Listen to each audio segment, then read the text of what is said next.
A 19-year-old gamer presented to the emergency department with chest pain, tremors, and a racing heartbeat. His hands wouldn't stop shaking. His vision felt narrow, like tunnel vision.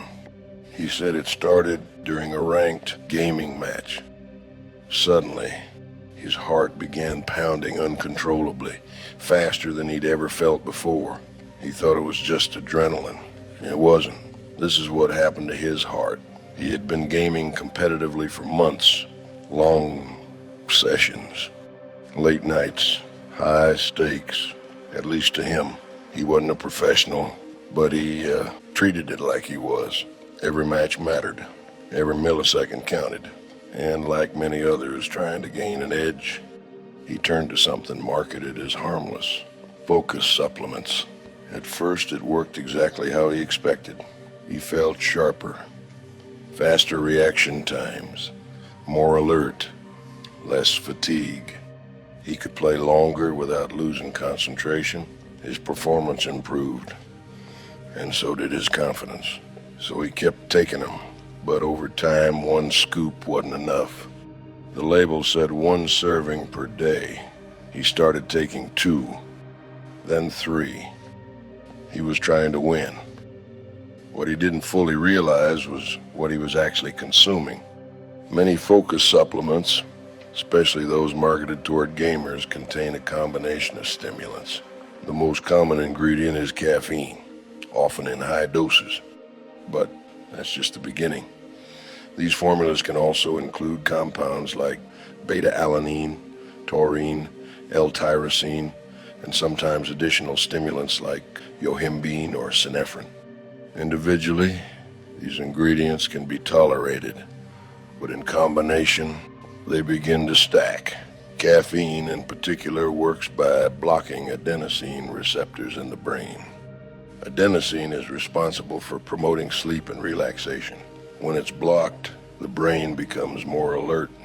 But caffeine also stimulates the release of adrenaline. This increases heart rate, raises blood pressure, and prepares the body for a fight or flight response. In small amounts, this is manageable. In large amounts, it becomes dangerous. On the day he was admitted, he had taken what he described as a lot of his supplement. When pressed further, it turned out to be the equivalent of nearly 1,000 milligrams of caffeine within a short period of time.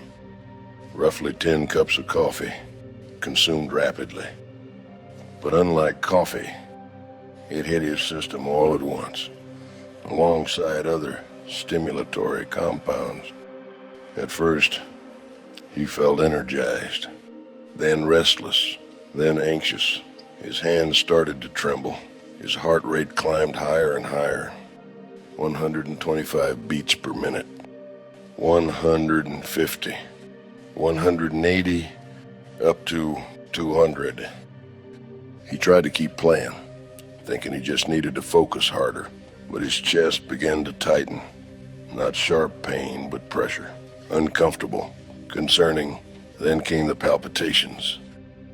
His heart wasn't just beating fast, it was beating irregularly, skipping, fluttering, slamming against his chest in unpredictable rhythms. That's when he stopped playing. By the time he arrived at the hospital, his heart rate was dangerously elevated.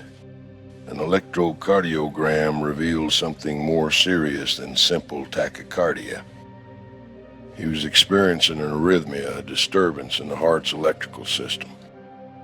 The heart relies on carefully coordinated electrical signals to maintain a steady rhythm. Stimulants like caffeine can interfere with this process. They increase excitability in cardiac cells, making them more likely to fire irregularly. When this happens, the heart can lose its normal rhythm. In his case, this led to episodes of supraventricular tachycardia, rapid heartbeats originating above the ventricles. But that wasn't the only problem. His blood pressure was elevated. His body was in a hyperstimulated state. His nervous system was essentially stuck in overdrive. As his condition progressed, his symptoms worsened. He became dizzy, and lightheaded. At one point, he nearly lost consciousness. Blood tests revealed elevated levels of catecholamines, stress hormones like adrenaline. His electrolyte levels were slightly off as well, likely due to dehydration and prolonged stimulant use. Even small imbalances in electrolytes like potassium can further destabilize the heart's rhythm.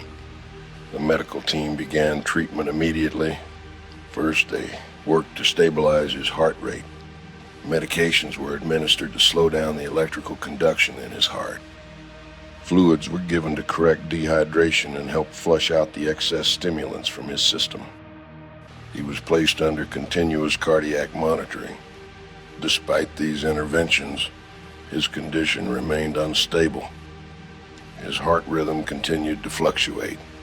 At one point, it escalated into a more dangerous arrhythmia, the kind that, if sustained, can reduce the heart's ability to pump blood effectively.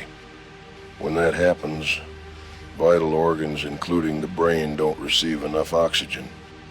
That's when he was transferred to the intensive care unit.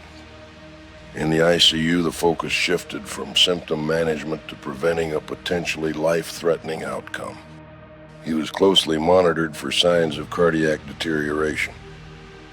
Additional medications were prepared in case his arrhythmia worsened. At this stage, the concern wasn't just discomfort, it was survival. Severe stimulant toxicity can push the heart into lethal rhythms. Ventricular tachycardia, ventricular fibrillation. These are chaotic electrical patterns where the heart essentially stops functioning as a pump.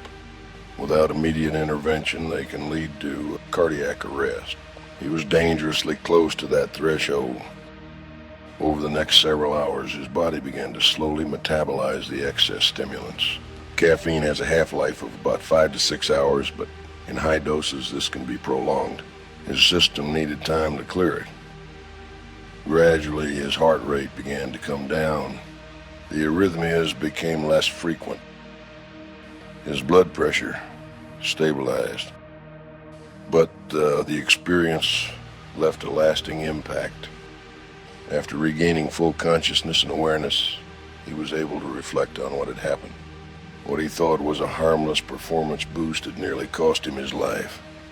The supplements weren't inherently toxic at recommended doses, but the way he used them was stacking multiple servings, combining them with long gaming sessions, ignoring early warning signs like tremors and palpitations.